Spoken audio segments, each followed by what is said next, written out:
Perkenalkan, nama saya Nur Isnaini dengan NIM 23220024. Di sini saya akan menjelaskan tentang DDoS, yaitu Distributed Denial of Service. Apa itu DDoS? DDoS atau Distributed Denial of Service Attack adalah jenis serangan cyber yang bertujuan untuk membanjiri server, situs web, atau jaringan dengan lalu lintas trafik dari banyak sumber secara bersamaan,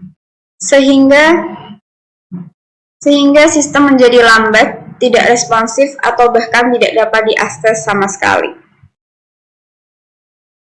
Tujuan dari DDoS atau Distributed Denial of Service yang pertama yaitu membanjiri bandwidth jaringan. Tujuannya yaitu menyumbat jalur komunikasi jaringan hingga tidak bisa digunakan oleh pengguna sah. Serangan DDoS mengirim lalu lintas data dalam jumlah sangat besar dari banyak perangkat atau botnet ke server target. Lalu lintas ini melebihi kapasitas bandwidth jaringan, misalnya dari 100 Mbps ke 10 Gbps, sehingga jalur data menjadi penuh dan tidak dapat memproses permintaan lain. Akibatnya, koneksi pengguna menjadi lambat atau terputus, sistem komunikasi internal bisa terganggu, layanan tidak responsif, bahkan hingga gagal total. Yang kedua, mengganggu layanan. Tujuannya yaitu membuat layanan digital tidak bisa digunakan oleh pengguna sah. Setelah bandwidth atau sumber daya sistem dibanjiri, layanan seperti situs web, sistem login, API backend, layanan email, atau aplikasi online akan menjadi tidak dapat diakses atau crash. Ini menyebabkan gangguan aktivitas bisnis, pengguna frustasi, penurunan produktivitas jika menyerang sistem internal organisasi. Yang ketiga, menciptakan kerugian. Tujuannya yaitu menyebabkan kerugian finansial, reputasi, dan operasional bagi korban. DDoS bisa berdampak serius bagi organisasi. 1. Kerugian finansial, pendapatan hilang karena transaksi gagal, downtime layanan, reputasi rusak, pengguna kehilangan kepercayaan. Yang ketiga adalah biaya pemulihan, harus membayar sistem perlindungan tambahan atau upgrade infrastruktur. Contoh nyatanya adalah perusahaan e-commerce atau perbankan bisa kehilangan jutaan hingga miliaran rupiah dalam hitungan jam saat terjadi downtime. Yang keempat, mengalihkan perhatian.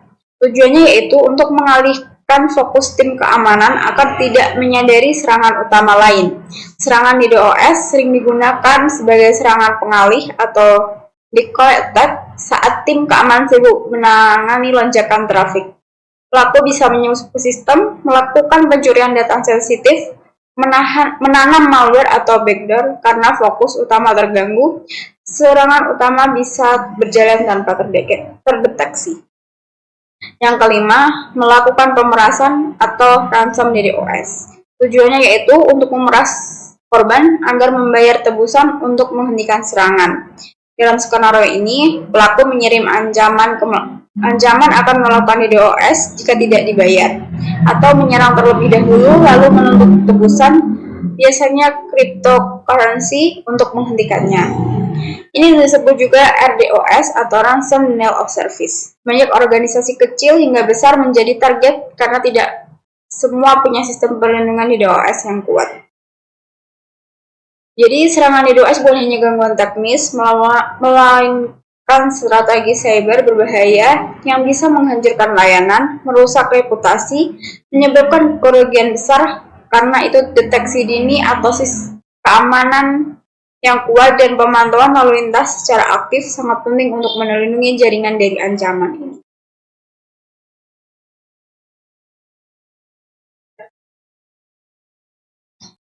Kemudian ada cara kerja serangan DDoS. Cara kerja dari serangan DDoS ini adalah yang pertama ada attacker mengirim perintah ke botnet, yaitu penyerang atau attacker memulai serangan dari laptopnya dengan mengirimkan perintah ke server pusat kendali yang disebut command atau control atau CNC server. Yang kedua, perintah ini berupa instruksi untuk memulai serangan ke target tertentu. CNC server ini digunakan untuk mengontrol ratusan atau ribuan komputer yang telah terinfeksi malware yang disebut dengan bot. Komputer yang menjadi bot biasanya milik orang lain yang tidak sadar bahwa perangkatnya sudah dikendalikan. Yang kedua, botnet mengirim lalu lintas serangan ke server target. Setelah menerima perintah dari CNC server, seluruh botnet atau jaringan komputer yang dikendalikan akan serentak mengirimkan traffic ke server korban. Lalu lintas ini bisa berupa permintaan koneksi berulang atau flood, permintaan HTTP palsu, data sampah atau junk traffic. Jumlah permintaan ini sangat besar dan dilakukan secara serempak dari banyak lokasi yang tersebar, dari berbagai IP address dan negara. Yang ketiga, server korban lumpuh karena lalu lintas berlebihan. Server target yang diserang menjadi kewalahan menangani semua lalu lintas yang masuk. Akibatnya, layanan menjadi sangat lambat atau tidak responsif sama sekali. Pengguna asli tidak bisa mengakses situs atau aplikasi. Jika serangan cukup kuat dan lama, bisa menyebabkan downtime total. Tujuan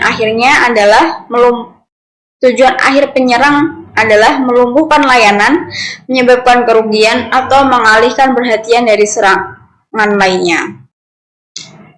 Teknologi yang digunakan, satu ada software, salah satunya adalah Arbor Networks atau Netscout Arbor, teknologi software anti DDoS dan network forensik. Apa itu?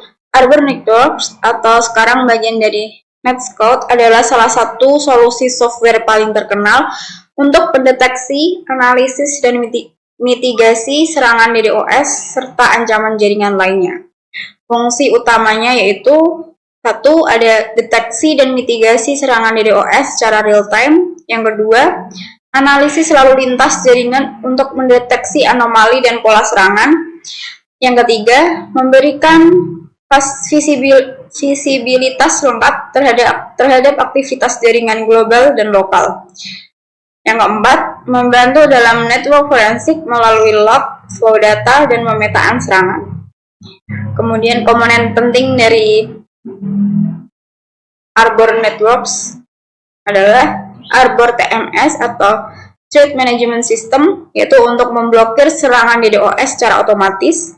Kemudian ada Arbor Sigline, sebelumnya PeakFlow SP, yaitu untuk memberikan analisis lalu lintas tingkat ISP dan Enterprise.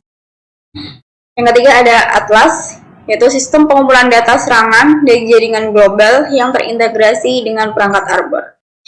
Kemudian kelebihan dari Arbor Networks adalah bisa memantau dan menganalisis jaringan skala besar dan lintas negara, mendukung integrasi dengan perangkat keamanan lainnya, contohnya SIEM dan firewall. Yang ketiga ada dilengkapi dashboard yang interaktif dan notifikasi otomatis. Yang keempat, digunakan oleh banyak penyedia layanan internet, ISP, lembaga pemerintahan, dan perusahaan besar. Kemudian untuk hardware-nya di sini ada salah satunya adalah Radware Defense Pro. Radware Defense Pro adalah perangkat keras atau hardware appliance canggih untuk deteksi dan mitigasi serangan DDoS, intrusi, dan ancaman jaringan canggih atau Advanced Persistent Threats atau APT secara inline dan real time.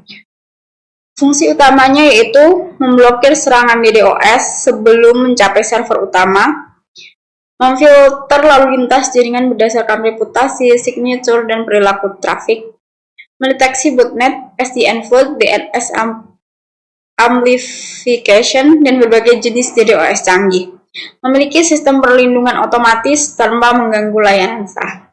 Cara kerjanya yaitu dipasang langsung di jalur lalu lintas jaringan inline menggunakan teknologi behavioral based detection untuk membedakan lalu lintas normal dan berbahaya. didukung dengan algoritma machine learning untuk adaptasi serangan baru. Kelebihannya yaitu inline mitigation, yaitu langsung menghentikan serangan tanpa delay, dapat menangani trafik berkecepatan tinggi atau multi-GPPs, tidak memerlukan intervensi manual selama mitigasi, mendukung integrasi dengan sistem manajemen jaringan dan forensik. Jadi kesimpulannya adalah